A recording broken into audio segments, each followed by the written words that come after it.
What's up, you guys? Welcome to today's video. As you can tell by the title, we're going to be talking about the really weird things that I did while I was in prison. Now, these are not just weird things that I did, these are weird things that other people did, and they're pretty common in prison. There is nothing cool about going to prison at all, and it is my hope that in sharing my story, people will be deterred from going down the same path that I made, or because of something that I've said, maybe that sparks a aha moment for them and they're able to seek recovery. As most of you know, I'm a recovering addict with 8 years of sobriety. So it is my hope that other people will get the courage and the strength to reach out for help. And you can find more of my videos in the description box down below. So without further ado, let's go ahead and get started.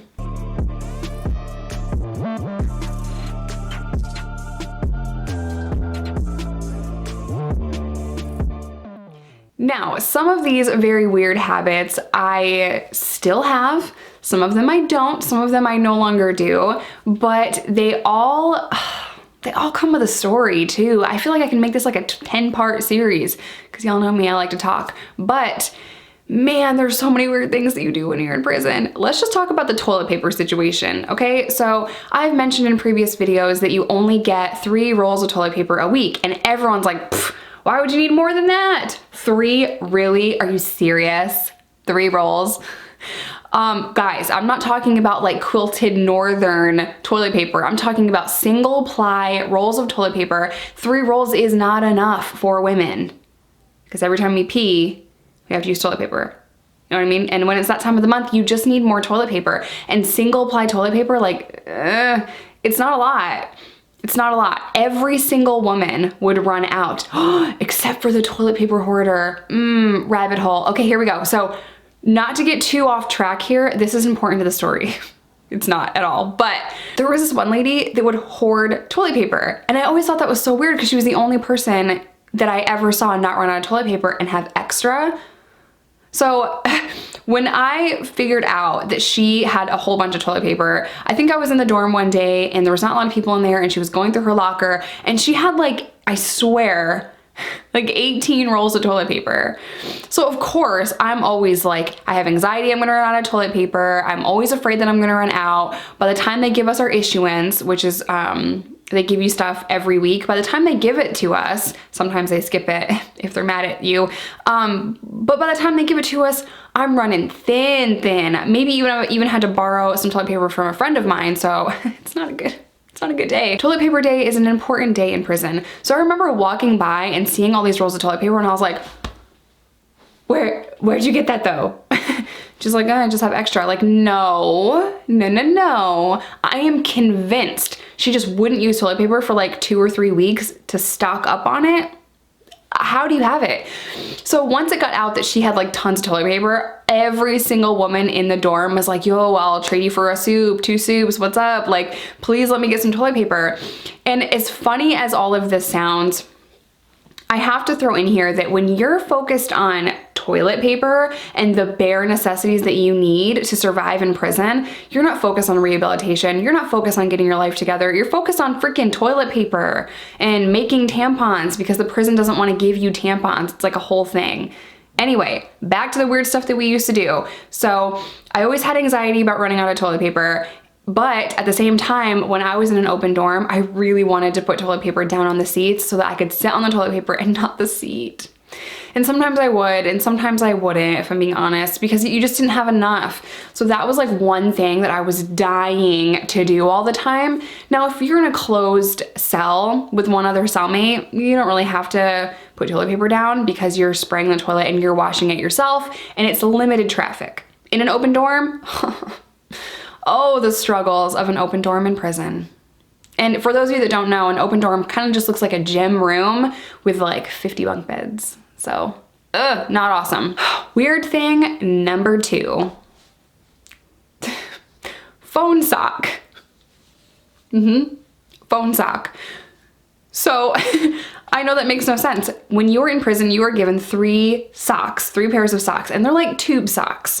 And one of the pairs of socks is designated not for your feet, but for other things. The first one being the phone. So when you, They're old style phones, like the black ones. I'll insert a picture here for, you know, y'all youngins that don't know, like the payphone phones is what they look like. So when's the last time you guys saw a payphone? Not important. Anyway, phone sock. So you would, so stupid, every time I say it, I'm gonna laugh. You would put a tube sock on the phone and then pick it up and put it to your face, because some people don't wash their hands after they go to the bathroom, or some people cook food or come back from the chow hall, don't wash their hands, and they have their greasy hands on the phone, or they cough into it, or they sneeze into it, or like, who even knows? And then you're putting that up to your face. So, phone sock. And you would put the tube sock on the phone and then put it to your ear. And that looks crazy to some people who just don't care, but the Virgos use a phone sock. Now, there is another sock, because there's two in every pair, right? So one is a phone sock and one is a face sock. What the fuck am I talking about, right? So the face sock is actually a sleep mask, and I still use this in my daily life. And you put it on your face. I can't do it because I'll mess up my eyelashes, but you put it on your face so that the light doesn't come in when you're sleeping. I still love using these because I don't want to wake up with Jesus, you know what I mean? Like, I want to wake up at 8. Oh man, that would be awesome. I actually can't wake up at 8 because I have children, but I try really hard to get as many minutes as possible in the morning. So I'm not trying to wake up when the sun comes up, I'm trying to get some extra sleep. So I still do this. Now, the long tube sock, which I don't have, I wear black ankle socks. The long tube sock I would put around my head, and I have a little head, so it worked, and I would tie it around here so that the light from the crazy bright fluorescent prison lights were not shining down on me, and I can get a little bit of extra sleep if I was not going to the chow hall. And these are just the really weird things that you have to do when you are in prison. It's about survival, and it's about trying to be comfortable as best as you can, which it's not easy to be comfortable in prison at all, especially if you are a woman and you are fighting for tampons. Speaking of, another weird thing that you have to do in prison, if you are in the South, New York just gave us tampons, it wasn't an issue, but you would have to make tampons. Now, of course, I no longer do this, but that was like a whole nother weird thing. Another weird thing that I would do in prison is I would steal things from guards or from the staff. Now, I am not a thief. I do not steal things. I have never in my life stole things.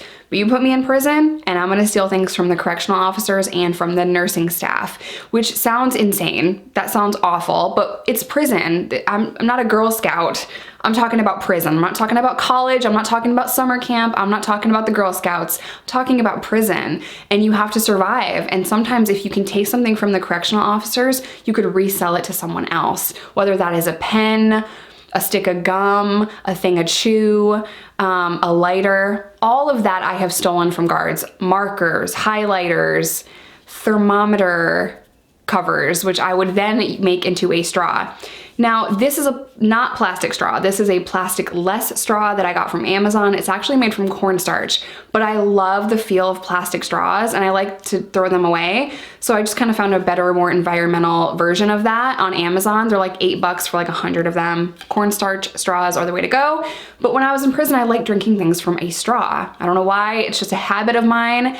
And I would steal the thermometer covers, and that would be a straw. And then when other people would see me with a straw, because they don't sell that, they were always like, yo, please steal me a thermometer cover. I want a straw too. So I would do that and I'd sell it to them for a soup or two. Whatever I had to do to get something to hustle, I would do. And a lot of times hustling just gets your mind off something. A lot of people do arts and crafts, or they write letters, or they write poems, or they write in journals. I actually have mine right here. You have to do something to keep your mind busy. And I was a hustler. I was gonna find any way that I could to hustle. So a thermometer cover was one of those things, but that's a weird thing I would do in prison that I would never do in the street. I would never steal from anyone unless you put me in jail or prison, and then I'm gonna steal not from inmates. There's two different teams. It's us versus them. I'm not gonna steal from an inmate. You know what I mean? That's an issue. I'm gonna steal from the correctional officers. Another weird habit that I kind of picked up in prison, or weird things that I would do, is I would be a goo hoarder. So like even if I only had a tiny little bit of lotion or a tiny little bit of this or that, shampoo, whatever, I would keep it. And I had a hard time throwing things away because the things that I had were very limited. So even if it was like a tiny little bottle of lotion, or even if it was empty, I would keep it because maybe I'm gonna use the bottle for something later. And I constantly thought like that, don't throw it away because you could use it for something later.